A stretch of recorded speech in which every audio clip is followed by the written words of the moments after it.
Kita ini artinya ada fungsi pengawasan tapi tidak jalan. Pendidikan itu peningkatan mutu. Peningkatan mutu seberapa jauh yang sudah dijalankan oleh Dinas Pendidikan. Sebagaimana disampaikan oleh Bapak. Tanggung jawab pendidikan itu adalah orang tua, masyarakat, dan pemerintah. Jadi tidak bisa pendidikan itu hanya tanggung jawab pemerintah. Semua di sini harus berkontribusi. Contoh, bagaimana dia pola yang dilakukan anak itu dengan sentuhan-sentuhan lingkungan. Apabila lingkungannya mendukung, maka proses perkembangannya juga positif. Tidak mungkin juga sebagai pembenahan pola pikir yang saya kira. Pola pikir yang seperti itu. Dan ternyata itu juga bagian dari tugas Komisi 1. Assalamualaikum warahmatullahi wabarakatuh. Waalaikumsalam warahmatullahi wabarakatuh. Kinerja DPR adalah salah satu pendukung faktor utama ya. Faktor pendukung utama yang diperlukan dalam rangka membangun masyarakat dan bangsa, dalam rangka mewujudkan semangat kebangsaan, semangat nasional, pulih lebih cepat dan bangkit lebih kuat. Berkaitan dengan menatap hasil kerja alat kelengkapan DPRD Kota Probolinggo, berikut saya sedang berada di kediaman Ketua Komisi 1 DPRD Kota Probolinggo, Bapak Dr. Andes Muhammad Jalal SH. Bapak, apa kabar Pak? Alhamdulillah baik Pak Joko. Luar biasa ya? Luar biasa. Pak, semakin seger Pak sekarang kelihatannya. Ya, yang penting itu adalah menjaga kesehatan dan keselamatan. Bagaimana kita sebagai seorang anggota DPRD juga bagaimana kontribusi daripada rekan-rekan DPRD khususnya Komisi 1 dalam rangka mensejahterakan masyarakat. Ya. Alhamdulillah COVID sudah reda Pak nggih? Iya. Sudah reda. Luar biasa Bapak harus lari-lari juga kemarin di COVID. Saya lihat beberapa di berita nampak di layar kaca. Iya. Karena bagaimanapun Mas, ya itu kan termasuk katakanlah merupakan hambatan juga di dalam proses bencana membangun dan bencana. Bukan cuma nasional, ya, internasional itu. Karena apa? Bagaimanapun juga anggaran-anggaran itu ya utamanya untuk COVID karena sehat itu yang lebih dulu. Bagaimana masyarakat sehat, kemudian juga yang terpapar cepat sembuh dan sebagainya. Ini harus penanganan yang ekstra. Karena kalau sudah nggak sehat kita nggak bisa ngapa-ngapain. Nggak bisa ngapa-ngapain. Semua itu adalah titik tolak daripada apa yang kita kerjakan harus sehat. Benar. Ya, kita kalau nggak sehat ngomong nggak pas Mas. Iya kan, ngomong nggak pas. Ngomong aja nggak pas, apalagi untuk berkegiatan. Iya, apalagi kita untuk berpikir bagaimana pikiran kita bisa mewujudkan cita-cita masyarakat, cita-cita bangsa sebagaimana yang disebutkan tadi. Makanya kita harus sehat itu utama. Kalau kita sudah sehat, baru kita itu bekerja lebih lancar, berpikir bisa mengaktualisasi apa yang sudah direncanakan. Benar sekali. Ya. Terus yang konsep filosofi yang didengungkan sama pemerintah pusat, pulih lebih cepat, bangkit lebih kuat, itu saya merinding Mbak dengarnya. Ya. Saya merinding dengarnya karena dari perjalanan kemarin, terutama dari anggota dan semua yang tergabung dalam teman-teman di Dewan, ya, khususnya DPRD Kota Probolinggo. Kita lihat kemarin kadang-kadang gerakannya itu sampai serba salah gitu loh. Sudah seperti ini, kemudian masyarakat mengkritiknya seperti ini. Itu gimana Bapak menanggapi netizen yang lebih sering mengkritik Pak? Kalau pandangan saya tidak ada masalah Mas. Kritikan itu yang penting membangun. Kritik yang membangun bagaimana daerah, bagaimana bisa berkembang. Kalau kita alergi terhadap kritikan, ya tidak usah jadi anggota DPRD. Kalau saya kritik dalam rangka bagaimana bisa membangun, kita kan manusia. Tidak selamanya apa yang kita lakukan itu tidak keliru. Nah, apabila keliru dikritik dan benar, ya kita laksanakan itu. dilaksanakan sesuai kritikan, membangun apa yang dikritik harus juga fokus. Jangan sampai kita hanya ngeritik tapi tidak fokus apa yang dikritik. Ini harus jelas ini. Dan tentu saja pada saat menanggapi kritik itu dilaksanakan penyelesaiannya sesuai dengan porsi. Tidak asal-asalan, tidak main hakim sendiri. Betul. Karena di sini bukan pengadilan jalanan. Iya, betul. Oke, luar biasa. Bapak,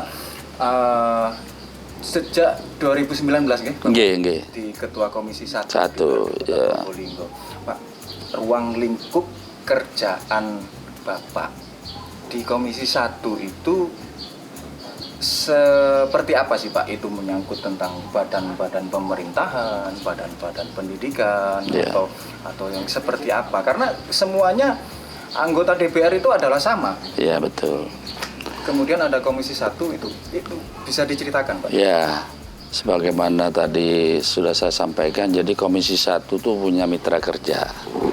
Mitra kerja ini kalau diakumulasi itu pemerintahan hukum dan pemerintahan. Di antaranya ya Dinas Pendidikan dan Kebudayaan itu mitra kerjanya, Mas. Okay. Dinas Pendidikan dan Kebudayaan sekarang ditambah riset dan teknologi. Oh, ya kan? IT juga. Ya, itu. Kemudian juga PKP SDM. Juga inspektorat. Berarti lebih banyak juga terkait dengan IT itu tadi, lebih banyak kontribusinya dalam rangka kesempurnaan di masyarakat itu bekerja sama dengan Dinas Kominfo, Pak. Iya, Diskominfo masuk mitra kita. Karena sekarang ini bagaimana kemajuan dicapai itu sudah tak lepas, Mas. Generasi muda sekarang dengan kemajuan ini harus diikuti dengan juga digitalisasi dalam rangka mengikuti perkembangan yang begitu cepat, informasi yang begitu cepat harus kita respon juga. Bagaimana misalnya kemajuan bangsa ini tidak lepas daripada kalau informasi itu lebih cepat kita tangkap, maka kita juga sudah mengarah kepada kemajuan yang luar biasa. Jadi dunia informasi tidak bisa dalam artian kita kalah, kita menangkapnya lemah, harus direspon lebih cepat. Ya. Menurut Bapak, Kota Probolinggo sendiri terkait dengan ruang lingkup pekerjaan tugas di Komisi 1 untuk Probolinggo sendiri itu sudah sejauh mana Pak tingkatannya? Ya, kalau kita lihat Pak, bagaimana progres ya daripada Komisi 1, di samping kita itu regulasinya sudah ada. Peraturan DPRD nomor 1 tahun 2019 di situ dijelaskan, dan kinerjanya saya kira kalau diukur secara persentase mungkin sudah ya tidak muluk-muluk, Mas, yang antara 80-90 lah. Iya kan.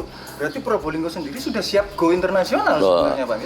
Kalau masalah bagaimana Probolinggo sendiri, di samping juga tadi Bapak menanyakan bagaimana kegiatan atau kinerja daripada komisi, tapi ini harus juga diikuti oleh kinerja daripada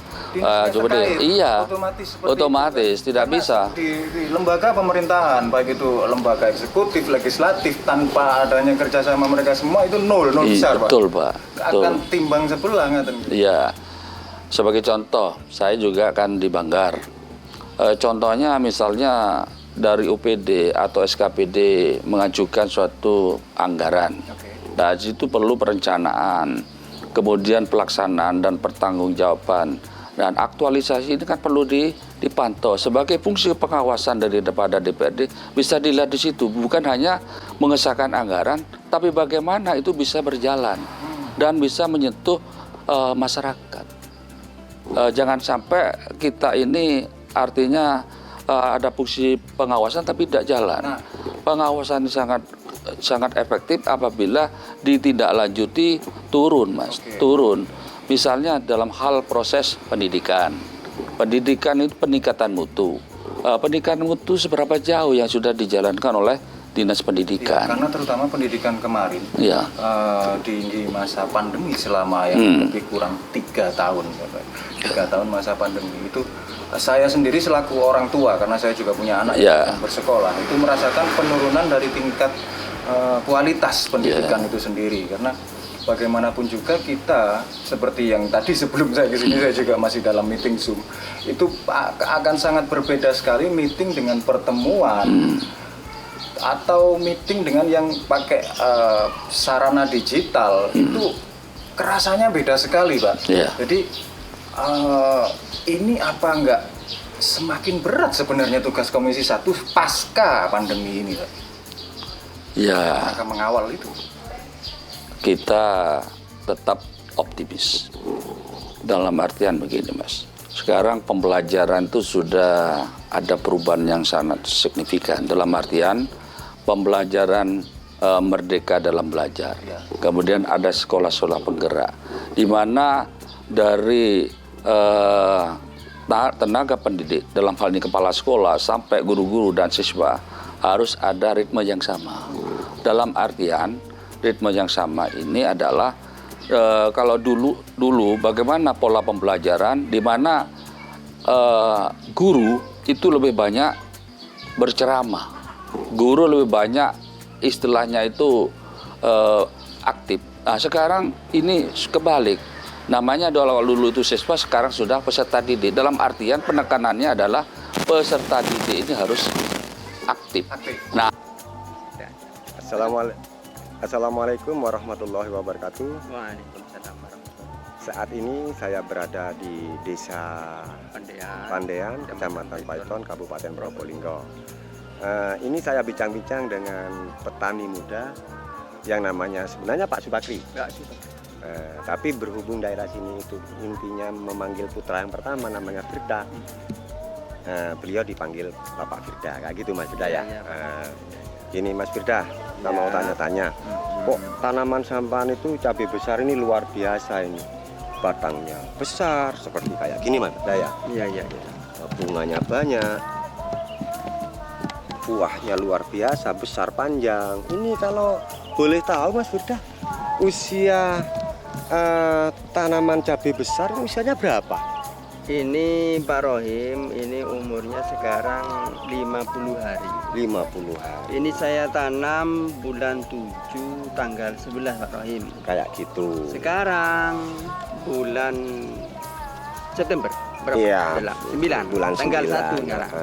Jadi sekarang itu genap 50 hari. 50 hari.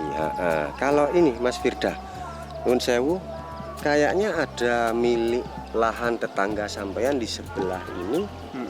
Ini usianya berapa? Ini Mas Firda. Itu Nun Sewu. gini, Di sini Pak Mas Rohim. Firda. Ini Mas Ini Firda. dulu tanam lebih Sini, Mas dulu Firda. Pak Rohim. Karena Ini usia berapa ini Mas Firda? ini lebih tua ini 1 minggu. Mas. Oh, kayak gitu. Lebih tua ini 1 minggu. Setelah ini 1 minggu, karena saya itu pengolahan tanahnya yang terlambat. Oh, kayak. Jadi lebih 1 minggu baru saya tanam. Oh, kayak gitu. Ini Mas Firda. Jenengan ini kan pakai pupuk anak baru. Iya. Kami tidak mau menjelek-jelekkan tanaman orang atau produk pupuk lain. Iya. Tapi setidaknya di sini kita bisa ada bukti bahwasannya tanaman cabai besar milik tetangga sampean ini dengan yang sebelah situ yang milik sampean itu beda jauh. Gitu Pak. Kayak itu karena secara visual tanaman ini bagus, tapi lebih bagus yang pakai Anamaru. Kenapa saya bisa bilang lebih bagus pakai Anamaru? Di sini kita bisa melihat dari buah, daun, batang itu beda banget. Cabangnya kurang banyak, pokoknya kurang besar. Hijau klorofilnya daun itu kurang keluar. Kalau kayak Mas Firda sih, Iya. kalau kayak punya Mas Firda ini bisa disaksikan sendiri. Kayak buahnya luar biasa besar-besar. Padahal usianya lebih muda dari Lebih muda. usia yang di sebelah. Kan kayak gitu. Batangnya, rantingnya besar-besar. Dan banyak bunga-bunga yang akan menyusul kayak Iya, seperti ini. Ini contoh bukti nyata bahwa Hanamaru betul-betul mampu. Karena apa? Kandungan di dalam Hanamaru itu sudah komplit. Iya. Ibarat kebutuhan manusia sudah ada protein, vitamin, ya kalsium, ya kayak gitu sama dengan tumbuhan. Ini juga kan herbal, Pak. Iya, ini organik. Organik ya. Jadi Organik. aman kayak Aman. gitu. Jadi tidak ada kelebihan dosis, tidak ada. Nggak ada, makin banyak makin bagus. Oh, gitu. iya. Tapi ikutin aja aturan pakai SOP-nya dari pabrikannya, Iya. kayak gitu. Dengan aturan kayak gitu, sama lebih mirip hasil bagus. Kalau ini lebih bagus, banyakin, tambah enak kayak gitu. Iya, biayanya bisa Kayak gini. juga, Pak Rohim. Ini ngomong-ngomong, Mas Firda ini untuk bertani apa sekarang aja atau sudah dulu-dulu Mas Firda kok kayak berpengalaman, kayak profesional kayak gini? Tanam kayak gini Pak luar Rohim, biasanya. Saya ini tidak pengalaman. Baru tanam cabai ini saya baru satu ini dah. Iya. Ini kan ada yang mendorong saya tuh untuk menanam cabai ini. Jadi karena teman saya itu ada namanya Pak Sri itu pernah memakai Hanamaru dulu. Waktu itu jago. Nah, sekarang itu bilang Pak Sri, coba sampai Anda nanam cabai itu. Nanti saya dukung. Bilangnya Iya. gini. Nanti pakai Hanamaru. Ini pakai Hanamaru, Pak. Pak Rohim. Hanamaru itu beda betul, Pak. Iya, ya. Bedanya begini, Pak. Di Hanamaru itu ada 4 aturan. Oh, 4 4 botol. botol, Saya kan tidak tahu aturan menanam cabai ini, tidak tahu. Iya. Karena ngikuti dari pupuk Hanamaru itu dari tanah. Setelah tanah untuk daun. Untuk masa Untuk pertumbuhan. masa pertumbuhan. Itu sudah beraturan gini. Jadi Iya. gitu itu aja udah bisa. Iya, memang mudah, Mudah simpel. sekali, iya. Dan bahkan di brosurnya sudah jelas kayak gitu. Makanya pemakaiannya nggak ribet, tinggal nyampur sesuai dengan aturan di Kan gini lagi Pak Rohim, daerah Pandean ini menurut ceritanya begini, tanah Pandean tidak mungkin teki. kayak gitu. Tak kira teki. Menurut tanam kepercayaan di mana. Nah, orang sini. karena ya. saya coba ya pakai Hanamaru, mak bisa teki. Gini, Mas, Hanamaru itu istilahnya cocok untuk segala macam kondisi. Iya. Kondisi apapun itu bisa mengkondisikan kayak Hanamaru itu. Jadi jangan ragu, pakailah Hanamaru. Di lahan mungkin orang bilang tanah saya itu tidak pernah subur, tidak pernah menghasilkan hasil yang maksimal. Jangan kayak gitu, semua dari Allah. Ya, dari Allah. Nah, itu pun ada solusinya. Kalau sudah tanah diolah secara betul, nutrisi tanaman itu pakai Hanamaru, insya Allah hasilnya akan luar biasa. Contoh seperti punya sampean ini sudah. Perbandingan kan jauh. Kita tidak menjelek-jelekkan punya tetangga. Ya ini sampean. mungkin sudah takdir dari saya untuk belajar cabai melalui Hanamaru. Saya itu ditakdirkan untuk menanam cabai sebagus ini. Iya, alhamdulillah. Ya saya sangat bersyukur dah kepada Allah dengan lantaran Hanamaru. Saya tak pusing pakai itu pupuk Iya, lain dah. kayak gitu, Cuma pupuk alhamdulillah. Hanamaru yang tahu saya pupuk Hanamaru cuma Iya, gitu. bisa sebegini dah, bisa besar gini dah. Saya syukur alhamdulillah. Kayak gitu, Mas ya. Ini Mas Firda, dengan kita ada di tengah sawah melihat sendiri bukti nyata dari kehebatan istilahnya ya. Iya, Buah kemampuan. Hanamaru ini dan diimbangi rezeki dari Gusti Iya, Allah. iya. Itu gini, untuk pemirsa dimanapun saja berada, himbauan atau saran sebagai petani pemula yang sampai sukses kayak gini, itu apa untuk para petani dimanapun saja berada? Monggo Mas Firda. Kepada para pemirsa di mana Anda berada. Di sini saya itu petani pemula, awali, tidak pernah sama petani sama sekali. Sekarang baru saya itu tanam cabai ini pakai pupuk Hanamaru. Pemirsa, ini bisa menghasilkan bagus menurut orang yang lain, ini bagus karena saya tidak pernah petani. Ini kok menurut orang lain sudah bagus. Ini saya sudah bersyukur. Kayak gitu. Iya, sudah bersyukur. Nah, untuk teman-teman saya atau saudara-saudara sekalian dimanapun Anda berada, kalau bisa pakailah pupuk Hanamaru. Karena saya tahu ini lantaran Hanamaru ini saya bisa menghasilkan tanaman cabai seperti ini. Bagus ya, Mas. Bagus ya. sekali menurut saya. Menurut orang-orang juga bisa. Mak tahu ben yang ben tak tahu tani.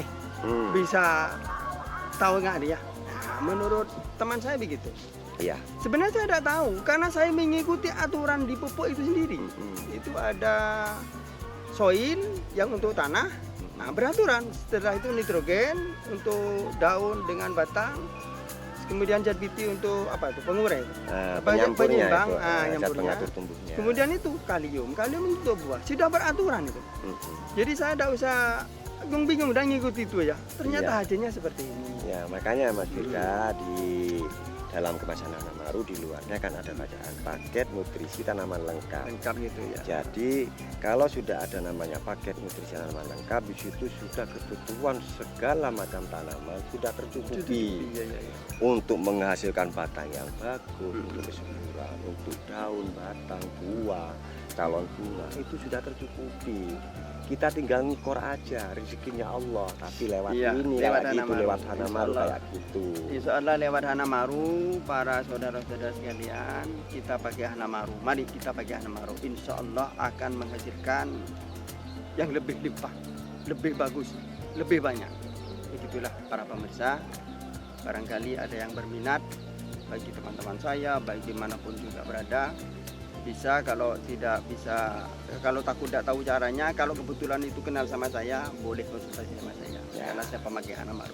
Ini Mas Firda, kalau masalah tanya-tanya ke sampean monggo, tapi setidaknya Tapi saya yang jelas saya arahkan ke Pak Rohim, nanti tidak mungkin saya sendiri. ya karena saya call centernya dan gini Pak Firda, tidak harus melalui saya, tidak harus selalu melalui saya terus, karena aplikasi itu SOP-nya sudah ada di brosurnya. Oh gitu Nah, ya. kayak gitu mudah untuk Mudah. dipahami. Nanti kalau masih belum paham bisa Takut menghubungi gini, saya Pak kayak Rohim. gitu Mas Firda. Takut gini Pak Rohim, dia itu begitu pakai Hanamaru karena mendengar saya ceritanya begini. Pak Yusen kok, iya Pak. Lu kan terapa kamu Pak Rohim, tapi tidak apa-apa sebenarnya, tidak Iya. mungkin mematikan. Tidak. Kan bundes Pak Rohim. Makin bagus sebenarnya, tapi dengan standar operasional prosedurnya, Iya. cara pemakaiannya kayak di brosur sudah bagus. Contohnya punya sampean, Sebenarnya sedikit batangnya ya, Pak Rohim. banyak, cabangnya banyak, daunnya hijau kan kayak gitu. Mas. Ini dari 50 hari. Ini mungkin kalau orang lain sudah biayanya sampai jutaan. Iya. Iya. Ini belum dapat sampai 1000 ya, belum Nah, nyampe. alhamdulillah. Belum nyampe 1000 nih. 50 hari belum nyampe Iya. 1000 sampai berbuah. Lah kayak gini Mas sudah. Ya guru, begitu datang murid sudah merapat untuk mengambil tasnya. Ambil tasnya. Iya, dan ambil tasnya, ambil bajunya. lah, ambil bajunya. Nah sekarang ini perubahan-perubahan itu ya jangan menyalahkan anak. Kita introspeksi dulu, introspeksi bagaimana watak-watak seperti itu, sikap seperti itu berjalan. Oke, jadi dari salah satu musisi terkenal ya, Ebit GAD itu ada benernya Pak? Iya. Cermin dan banyaklah bercermin gitu. Iya, bercermin. Jangan tanya rumput yang bergoyang. Jangan tanya rumput yang bergoyang. Luar biasa perbincangan kita dengan Bapak Muhammad Jalal. Pak, kemarin berita tepi-tepi jurang nih Pak. Iya, iya. Tepi-tepi jurang nih Pak. Iya, iya, iya. Itu, selain dari dunia pendidikan, kita sempat ada ricuh sedikit tentang proses pemberhentian kerja yang dalam tanda kutip katanya tidak sesuai dengan asas-asas kemanusiaan. Itu tanggapan Bapak selaku Ketua Komisi 1 DPRD Kota Probolinggo itu seperti apa Pak? Atau mungkin runtut kejadiannya dulu? Runtut kejadian. Itu sebetulnya ranah dari Komisi 3, Mas. Itu ranah dari Komisi 3? Iya, bukan ranah saya. Bukan ranah dari Ya, Komisi 1. jadi saya tidak akan berandai-andai. Karena sudah bagaimana ranah Komisi 3 itu menghadapi sampai kepada pembentukan pansus dan sebagainya. Sampai ada pansus sih ya Mas. Sudah. Jadi saya ya dalam hal ini tetap dalam artian mendengar dan melihat. Cuma yang lebih penting adalah itu ranahnya Komisi 3, bukan Komisi 1. Oke. Tapi dari situasi yang kemarin, Komisi 1 pun sebenarnya mengawal kan Pak? Ikut mengawal juga, ikut mengawasi juga, ikut mengamati juga situasi seperti itu. Kalau mengamati sih iya. Itu kenapa Pak? Karena kan sudah diplot-plot, ada ranahnya ini. Iya. Ini kenapa? Atau Karena begini. panggilan hati mungkin karena selaku sesama anggota dewan, sesama wakil dari rakyat. Jadi Enggak, itu ada ranah sendiri Mas. Jadi ruang lingkupnya ada. Misalnya kita berhubungan dengan rumah sakit. Oke. Itu ranah Komisi 3. Langsung ya? Iya, dan itu Sama Komisi 3. dan itu kalau ada RDP kita tidak bisa langsung mengundang enggak. Oh. Atas juga prakarsa daripada ketua DPRD. Kalau mau libatkan kita, ya kita libat. Kalau tidak ada, tidak bisa. Itu sudah menjadi aturan dan etikanya seperti itu. Oh, jadi seperti itu. Iya. Oke. Nggih. Jadi ketika kemarin ada situasi yang sedikit ricu, sedikit seperti itu, kemudian ada teman-teman dari tim anggota Komisi 3 yang ikut mengawasi, istilahnya mengawal itu sebenarnya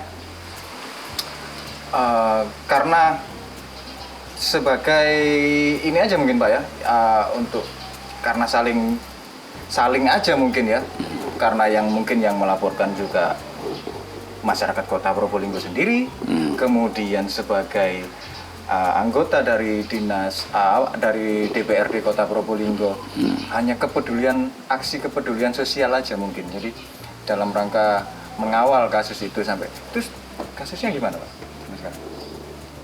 Ya kalau yang saya lihat ya Sepertinya adem ayam sudah Pak.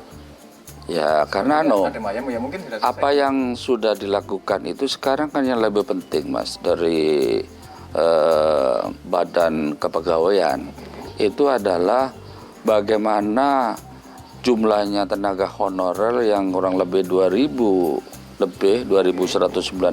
ini mendapatkan porsi sesuai dengan Menpan yang baru, bahwa ini kan ada 3 hal yang bisa melalui ini dipecahkan melalui proses P3K atau GTT yang P3K ya, dan juga ASN dan juga